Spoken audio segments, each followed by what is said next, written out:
Hello dear student, कैसे हो प्रिय विद्यार्थियों। आई होप आप स्वस्थ होंगे। तैयारियां आप बहुत ही जोर जबरदस्त बिंदास तरीके से कर रहे होंगे क्योंकि पेपर आपका नज़दीक है। अब पेपर नज़दीक होने के साथ साथ प्यारे बच्चों, अब आपको करना क्या है कि आप वाईटी सेशन में जाकर हमने कुछ इंपॉर्टेंट क्वेश्चन और आपको स्ट्रेटजी बताई है। स्ट्रेटजी में हमने सारा कुछ चीज बताया ब्लूप्रिंट के अनुसार कि कितना कहां से कितना आना है, एमसीक्यू वाला पार्ट, सब्जेक्टिव वाला पार्ट। तो वहां से आप जा करके उसको आप देखिए क्लास, वहां से आपको बहुत ज्यादा बेनिफिट मिलने वाला है वो। और उसके साथ साथ हमने ये भी बताया था कि आपको कितने नंबर के, 2-2 नंबर वाले, 3-3 नंबर वाले, 4-4 नंबर वाले भी हमने बताया था। तो वहां आप क्या करिए, बड़े बड़े क्वेश्चनों को जैसे 3-3, 4-4 नंबर वाले आना है तो हमने वाईटी सेशन में इंपॉर्टेंट क्वेश्चन 1 शॉट कराया हुआ है। तो वहां से आप देखेंगे आपको बहुत ज्यादा वहां से बेहतरीन आपको बेनिफिट मिलेगा। और साथ साथ में हमने प्यारे बच्चों आपको डेली आपको वाईटी क्लास में आपको इंपॉर्टेंट क्वेश्चन लेके आते हैं। तो पहले हमने पहली क्लास में आपको 1 लाइनर वाले क्वेश्चन सॉल्व कराए थे, फिर सेकंड में आपको रिलेशन एंड फंक्शन के क्वेश्चन कराए थे, वहां से आपका 2 नंबर का आता है। और इनवर्स ट्रिग्नोमेट्री के आपके 2-2 नंबर के 2 क्वेश्चन आते हैं, तो वहां से भी हमने कराया है। फिर आपको अवकलन से हमने वहां से भी 2 से अधिक नंबर के आते हैं, तो वहां से भी हमने करवाया। आज हम जो कराने जा रहे हैं अवकलन के अनुप्रयोग से, यहां से प्यारे विद्यार्थियों आपका 4 नंबर का 2-2 नंबर के 2 क्वेश्चन आते हैं। तो इनको आप बेहद आसान तरीके से आज सीखते हैं। और भी आपको कहीं भी किसी भी क्वेश्चन में आपको डाउट होता है, कमेंट बॉक्स में आप क्वेश्चन भेजिए, हम आपका डाउट अवश्य क्लियर करेंगे। तो आइए प्यारे बच्चों इन क्वेश्चनों को सॉल्व करते हैं। पहला क्वेश्चन है, एक परिवर्तनशील घन का किनारा 3 सेंटीमीटर पर सेकंड की दर से बढ़ रहा है। घन का आयतन किस दर से बढ़ रहा है जबकि किनारा 10 सेंटीमीटर लंबा है। तो सबसे पहले हमें क्या करना है, जो भी दिया है यहां पर बोलना घन का किनारा अर्थात भुजा में परिवर्तन दिया है। और साथ साथ में हमें क्या ज्ञात करना, घन का आयतन किस दर से बढ़ रहा है, यानी घन के आयतन में परिवर्तन की दर हमें ज्ञात करना है। जबकि हमारा किनारा अर्थात भुजा कितना सेंटीमीटर लंबा है, 10 सेंटीमीटर। तो सबसे पहले जो दिया है उसको हम यहां पर लिख लेते हैं। तो पहले क्वेश्चन को सॉल्व करते हैं। दिया है,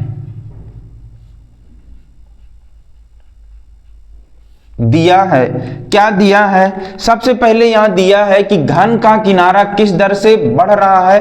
तो घन की भुजा में परिवर्तन की दर दी है अर्थात dA/dt। इसका मतलब ये है कि एक भुजा है, अब भुजा में परिवर्तन किस दर से है, t के सापेक्ष, तो ये हो गया dA/dt। और कितना परिवर्तन दर है इसमें, 3 सेंटीमीटर प्रति सेकंड हो गया। ठीक, अब हमें और क्या दिया, भुजा कितनी दी है, a बराबर जो दी है 10 सेंटीमीटर। ठीक, हमें क्या ज्ञात करना है, dB/dt अर्थात आयतन में परिवर्तन की दर हमें क्या करना है, ज्ञात करना है। अब यहां पर क्या करना है, माना कि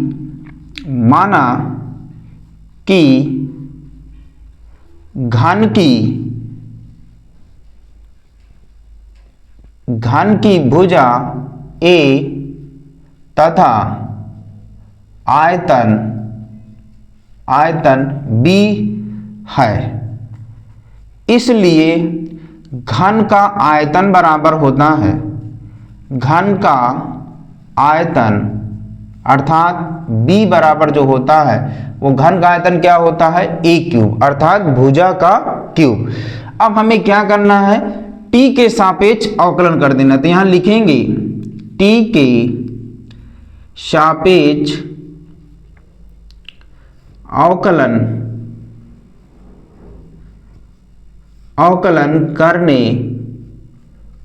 पर, t के सापेक्ष अवकलन करेंगे तो ये हो जाएगा dB/dt, ये d/dt A³।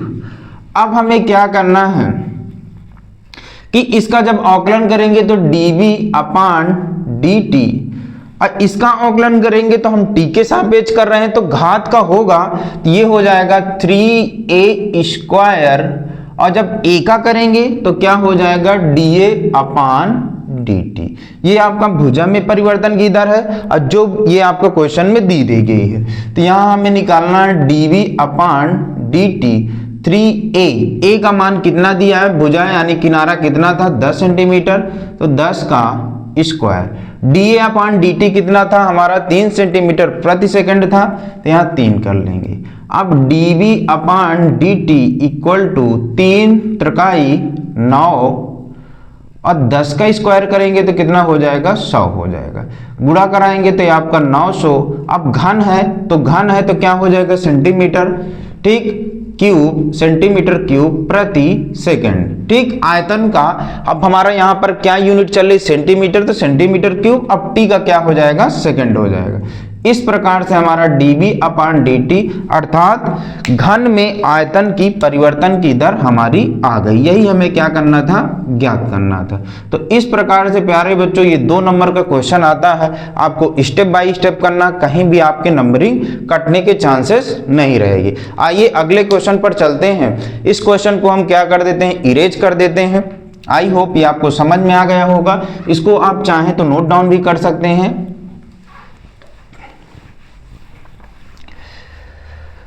तो अगला क्वेश्चन है,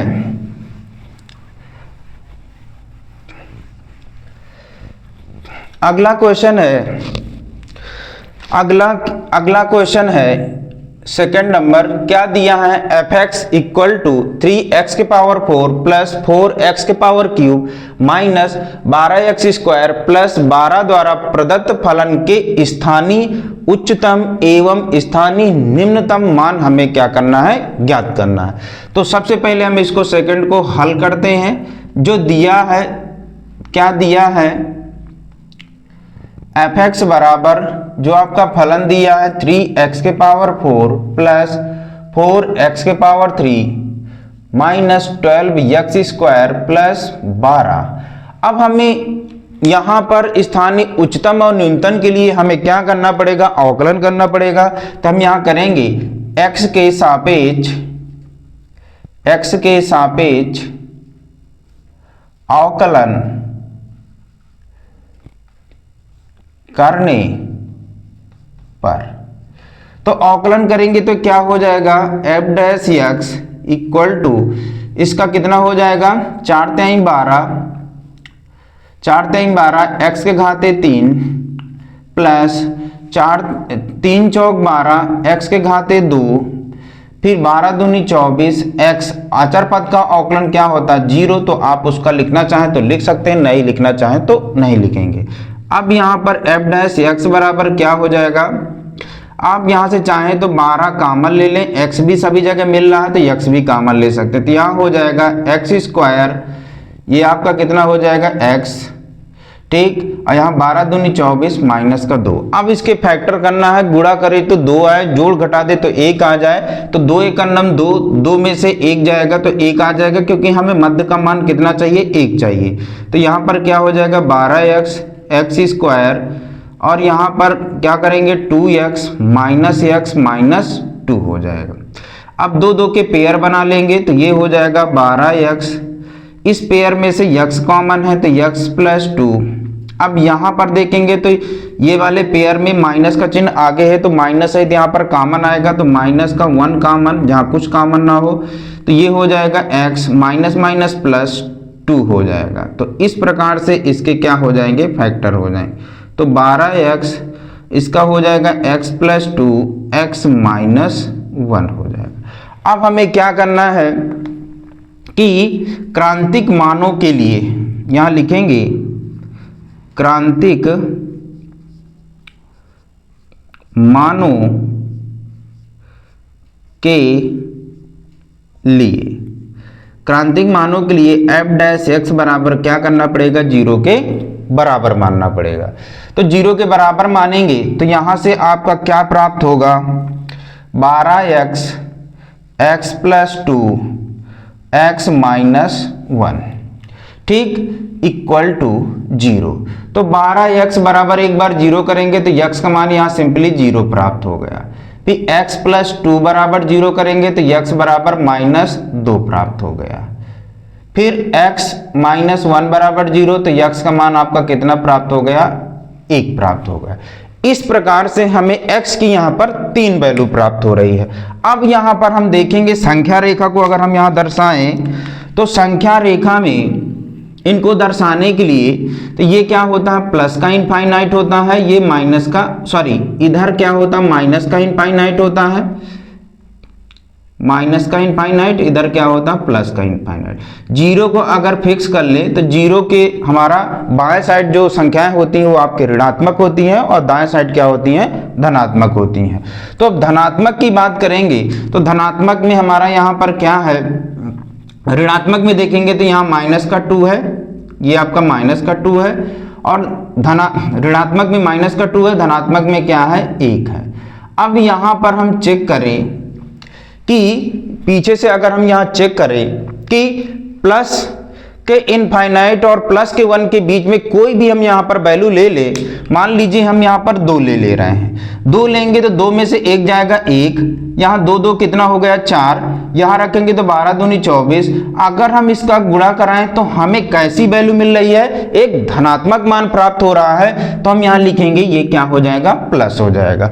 अगर हम यहाँ पर देखें तो सब की घात 1 है, यहाँ पर भी x की घात 1 है, यहाँ पर भी x की घात 1 है, अर्थात विषम आपका घात आने पर जो चिन्हों में परिवर्तन हुआ करता है वो क्या हो जाता है, एक प्लस है तो दूसरा माइनस, फिर आपका प्लस, फिर माइनस, तो ये क्या हो जाएगा प्लस, ये क्या हो जाएगा माइनस, ये आपका क्या हो जाएगा प्लस, फिर ये क्या हो जाएगा माइनस। यहाँ आप चाहो तो यहाँ चेक कर सकते हैं, आप 0 1 के बीच में कोई वैल्यू रख देंगे तो भी आपका क्या होगा, माइनस प्राप्त होगा, और अगर 0 -2 के बीच में रखेंगे तो भी आपका धनात्मक प्राप्त होगा, यहाँ पर रखेंगे तो आपका ऋणात्मक। तो विषम घात होने पर x की यहां पर आपको क्या, विपरीत आपको चिन्ह प्राप्त होंगे। अब हमें क्या करना है, यहां पर उच्चतम और निम्नतम मान के लिए हम चेक करते हैं।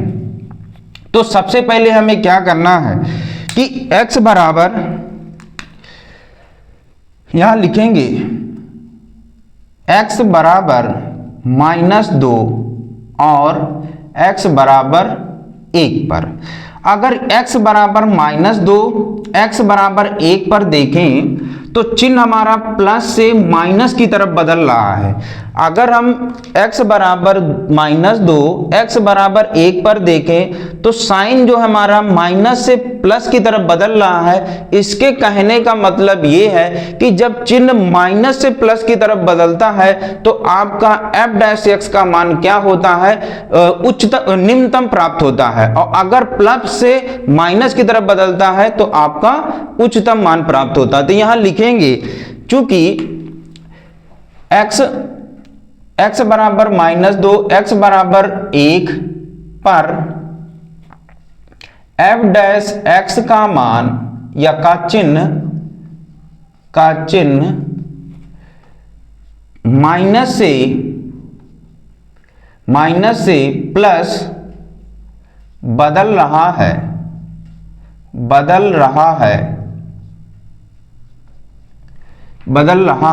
इसलिए यहां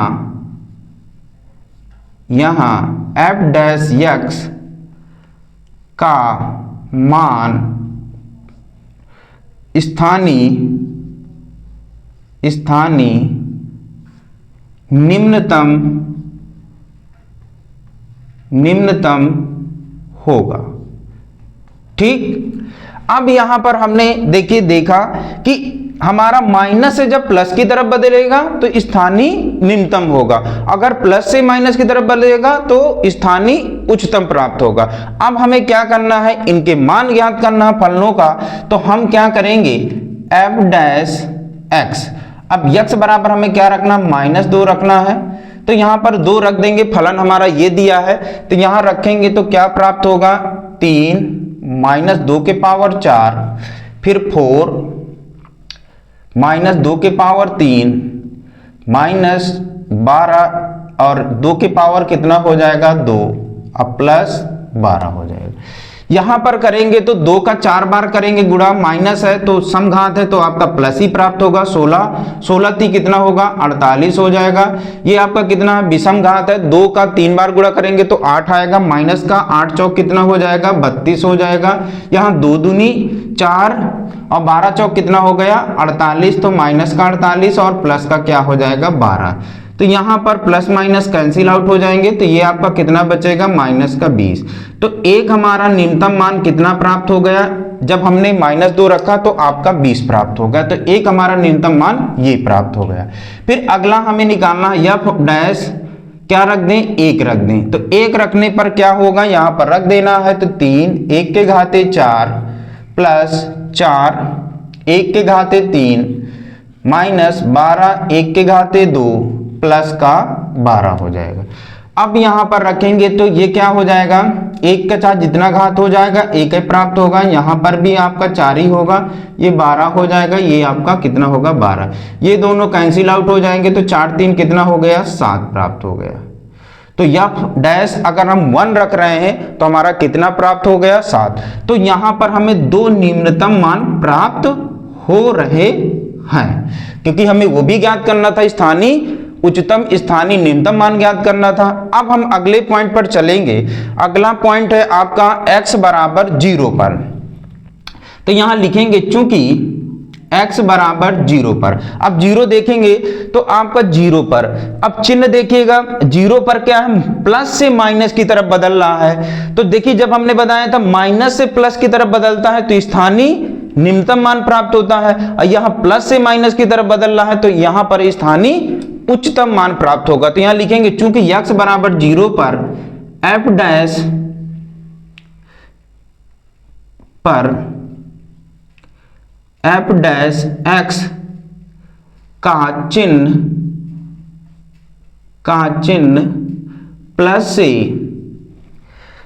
से माइनस बदल रहा है अतः यहां x बराबर 0 पर स्थानीय उच्चतम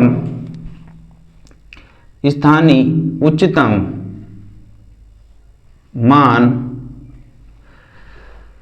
प्राप्त होगा।